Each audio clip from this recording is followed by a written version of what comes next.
Para sa mga online sellers dyan na non-VAT registered at merong tatlong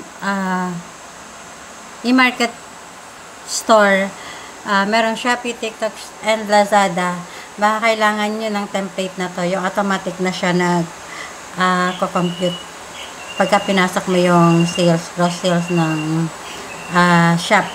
So, try natin to. Meron ako dito mga data ng sales yan. TikTok, Shopee, and Lazada. Tapos, may sales din, sales discount. So, lalagay natin tong amount dito. Tapos,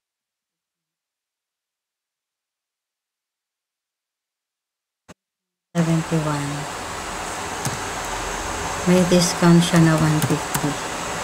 So, dito tayo ay 631, 656, 770, 771.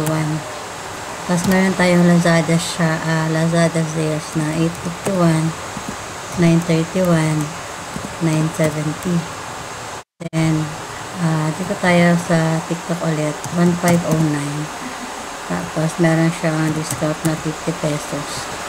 Then, yung mga sumunod na sales. Tapos, 8971.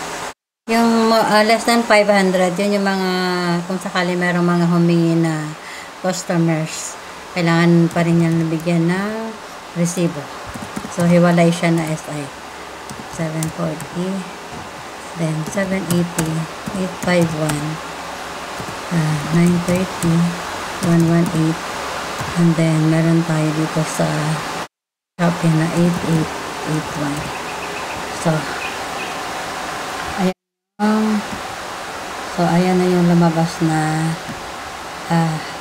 sales natin. Meron tayong accounts receivable na 5140, may 200 na discount. Tapos yung sales natin ng tatlo 50,340. So, ito na ilalagay sa ledger, itong amount na to, para hindi tayo mahirapan.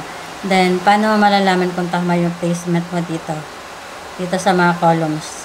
Kailangan ito, walang lumabas na kahit anong amount. Halimbawa, try natin, lagay natin dito ng, hindi. Kasi pagka kahit anong ilagay mo dito sa apat na to, automatic, tatama siya dito. Kasi naka-formula na siya. And then, so ayan na. Ayan na yung magiging itsura ng books of accounts mo. Actual books of accounts mo. So, para sa mga non-VAT online sellers, kahit pa may TikTok, Shopee, and Lazada ka, pwede na kahit 6 columns. Kasi ito lang naman yung kailangan sa cash receipts journal. Ito lang. Kasi non-VAT naman tayo. So, ganun lang kadali yung yung pag entry niyan para mas mabilis. And then, kung gusto mo siyang dagdagan ng rows, halimbawa, meron pa mga dumagdag na sales. So, pwede ka mag-insert dito. Insert ka dito ng isa. Yan, insert ka dito ng kahit kung ilan pa yung gusto mo insert. Then, insert. Tapos ito, lagay na natin ito sa taas. Kasi, para ito yung pinakalas natin na kanina, diba? So, copy natin. Yan. Ito. Copy. Then,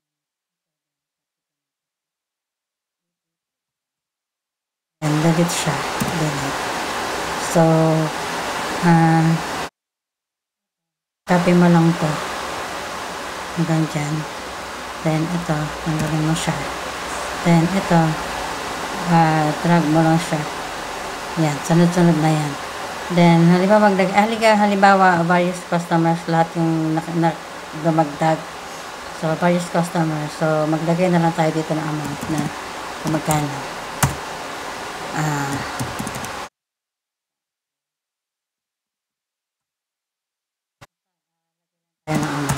Para lang for presentation. Then, gawin na natin. Yan. So, automatic yan na. So, kunwari, end of the month na. Ito ang summary. Ito na yung pinaka-summary mo sa end of the month. Monthly summary pala to.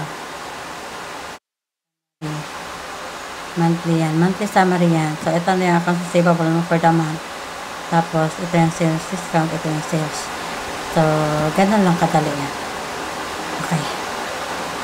So, sa mga gusto mag-avail ng template na to, i-upload ko to sa Rocket PH. Doon nyo na lang po i-download. Merong bayad kasi medyo mahirap din gawin yung template. Sa mga gusto lang po mag-avail, ilalagay ko na lang po yung link dito sa comment, sa caption or sa comment section. Thank you.